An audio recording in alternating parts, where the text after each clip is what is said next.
What you gonna do, Jonathan Gannon?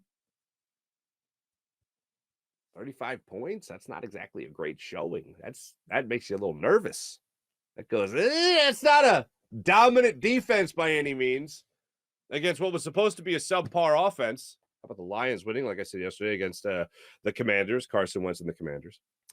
But I do feel like, even more so than Jalen Hurts, Jonathan Gannon is under the gun. Now, by all accounts, even Fletcher Cox last year was singing a different tune after he came out after the Raiders game, talked about how his job is to talk to the defensive coordinator. His job is to get after the quarterback. He doesn't get paid to stop the run, blah, blah. Even after that, he seemed like he had turned over a new leaf. So I don't know if him and Jonathan Gannon had a conversation where they all got the warm and fuzzies going again. I don't know. But it seems like whenever I talk to any corner on this team, for instance, a guy like Avonte Maddox, who told us as part of SkyDrive, he told us flat out, Jonathan Gannon's a mastermind. Steven Nelson last year told us that the guy was a genius. Like, these guys like Jonathan Gannon.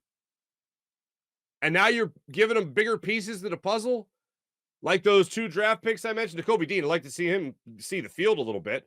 But also bringing a guy like Nasir White, see a guy like Hassan Reddick have some good fortune in this defense. Put him in those positions to make plays.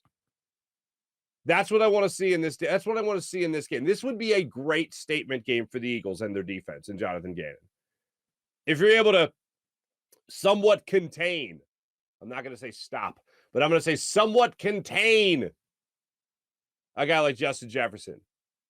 If you're able to have Kirk Cousins have a very off day throwing the football, if you're able to get Kirk Cousins on his back, then Jonathan Gannon is going to be looked at in a little bit of different light going up against these offensive weapons that they have. And Dalvin Cook, who I didn't even mention. That's going to be a tall order for any defense. Jonathan Gannon's got to be up to the task.